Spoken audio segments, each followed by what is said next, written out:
নমস্কার। অবসরের পর একটা নিশ্চিন্ত জীবন কে না চায় বলুন। আর সেই আর্থিক স্বাধীনতার স্বপ্ন সত্যি করার একটা দারুণ উপায় হতে পারে ন্যাশনাল পেনশন সিস্টেম বা এনপিএস।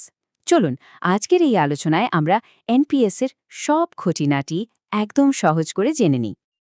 আজ আমরা কয়েকটা খুব জরুরি বিষয় নিয়ে কথা বলবো, যেমন সবার আগে জানব অবসরের জন্য প্ল্যানিং করাটা আসলে কতটা দরকার।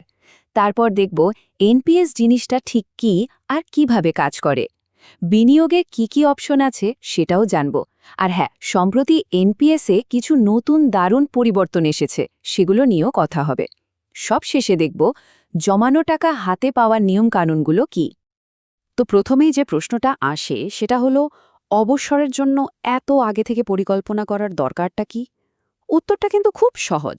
আত্মসম্মান আর আর্থিক স্বাধীনতা, যাতে জীবনের শেষ ইনিংসে কারোর ওপর নির্ভর করে চলতে না হয়।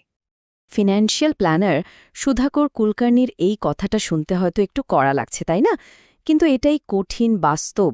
বৃদ্ধ বয়সে নিজের আর্থিক নিরাপত্তা যে কতটা জরুরি, এই একটা কথাই সেটা চোখে আঙুল দিয়ে দেখিয়ে দেয়। দেখুন, একটা সময় ছিল যখন সরকারি চাকরি মানেই ছিল নিশ্চিত পেনশন, কিন্তু ২০০৪ সালের পর থেকে সেই ব্যবস্থা আর নেই। এর মানে কি দাঁড়ালো? মানে হলো, নিজের অবসরের জন্য টাকা জমানোর দায়িত্বটা এখন পুরোপুরি আমাদের নিজেদের কাঁধে। আর ঠিক এই পরিস্থিতিতেই সরকার নিয়ে এসেছে ন্যাশনাল পেনশন সিস্টেম বা এনপিএস।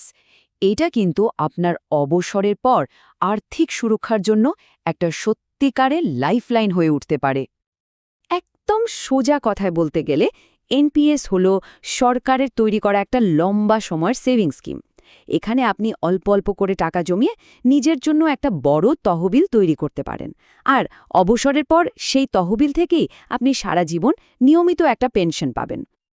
আচ্ছা, ইপিএফ বা পিপিএফ এর মতো স্কিমগুলোকে যদি আমরা একটা পুকুরের সাথে তুলনা করি, যেখান থেকে একবারে অনেকটা জল তুলে নিলে সেটা শেষ হয়ে যেতে পারে, তাহলে এনপিএস হলো একটা বয়ে চলার নদীর মতো, যা আপনাকে সারা জীবন ধরে নিয়মিত জলের যোগান দেবে।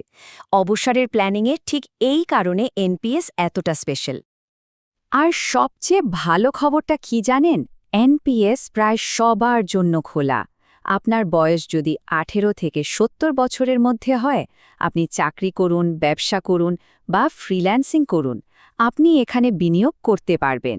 বছরে মাত্র ১,০০০ টাকা দিয়ে অ্যাকাউন্ট চালু রাখা যায়, কিন্তু সর্বোচ্চ কত টাকা রাখবেন তার কোনো লিমিট নেই। এনপিএসের একটা খুব মজার ব্যাপার হলো, এখানে আপনি আপনার টাকাটা কিভাবে বিনিয়োগ হবে সেটা নিজের পছন্দ আর ঝুঁকি নেওয়ার ক্ষমতা অনুযায়ী বেছে নিতে পারেন। এর জন্য মূলত দুটো অপশন আছে। প্রথমটা হলো অ্যাক্টিভ চয়েস। এখানে চালকের আসনে আপনি, মানে আপনার টাকার কতটা শেয়ার বাজারে, কতটা কর্পোরেট বন্ডে বা কতটা সরকারি বন্ডে যাবে সেটা আপনি নিজে ঠিক করবেন। আর দ্বিতীয়টা হলো অটো চয়েস। যারা বাজার নিয়ে খুব বেশি মাথা ঘামাতে চান না, তাদের জন্য এটা দারুণ একটা অপশন। এখানে আপনার বয়স বাড়ার সাথে সাথে সিস্টেম নিজে থেকেই শেয়ার বাজারের ঝুঁকি কমিয়ে দেয়। একটা উদাহরণ দিই। ধরুন, কারোর বয়স ২৫ আর তিনি অ্যাগ্রেসিভ অটো চয়েস অপশনটা বেছে নিলেন। তাহলে তার জমানো টাকার ৭৫%ই সরাসরি শেয়ার বাজারে বিনিয়োগ হবে, যা লম্বা সময়ে সবচেয়ে বেশি রিটার্ন দেওয়ার ক্ষমতা রাখে। অটো চয়েসের আসল ম্যাজিকটা কিন্তু শুরু হয় ৩৫ বছর বয়সের পর থেকে। সিস্টেমটা তখন নিজে থেকেই প্রতি বছর শেয়ার বাজার থেকে ২% করে বিনিয়োগ সরিয়ে সুরক্ষিত জায়গায় নিয়ে যেতে থাকে। এর ফলে কি হয়? ৫৫ বছর বয়সে পৌঁছানোর পর আপনার তহবিলের প্রায় ৮০%ই সুরক্ষিত সরকারি বন্ডে চলে আসে। মানে অবসরের ঠিক আগে আপনার জমানো টাকা বাজারের ঝুঁকি থেকে অনেকটাই সেফ হয়ে যায়। সময় বদলাচ্ছে, আর সময়ের সাথে তাল মিলিয়ে এনপিএসও কিন্তু এখন অনেক বেশি আধুনিক আর শক্তিশালী হয়ে উঠেছে।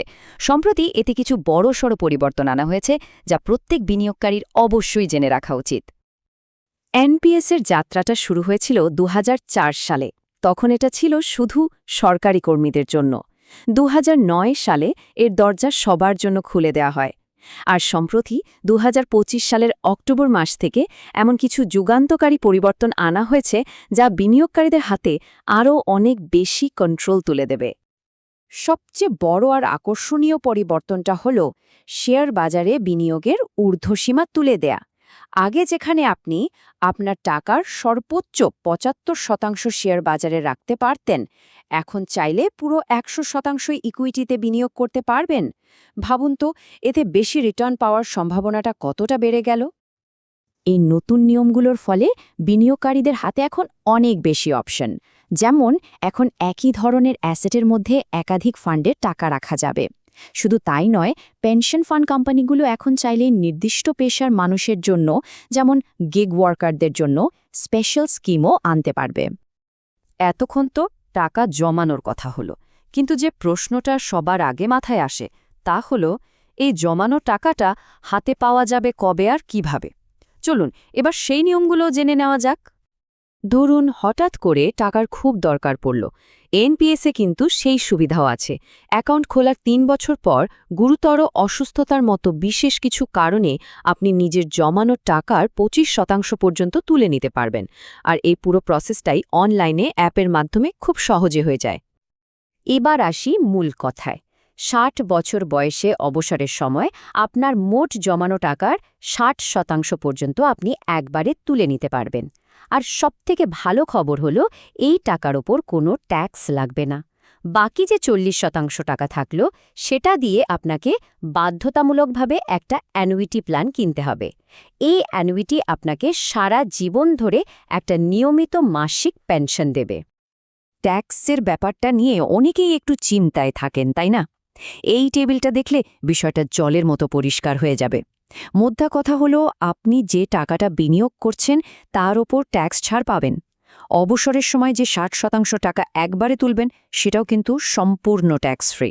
শুধু অ্যানুইটি থেকে যে মাসিক পেনশনটা পাবেন সেটা আপনার আয় হিসেবে ধরা হবে এবং আপনার ইনকাম ট্যাক্স স্ল্যাব অনুযায়ী তার ওপর ট্যাক্স দিতে হবে। সবশেষে একটা প্রশ্ন রেখে যাই। আজকাল মানুষের গড় আয়ু কিন্তু অনেক বেড়েছে। আপনার অবসরের পরের জীবনটাও হয়তো ৩০ বছর বা তারও বেশি লম্বা হতে পারে। প্রশ্ন হলো, জীবনের এই দীর্ঘ ইনিংসটার জন্য আপনার আর্থিক পরিকল্পনা কি সত্যি তৈরি? একবার ভেবে দেখার সময় এসেছে।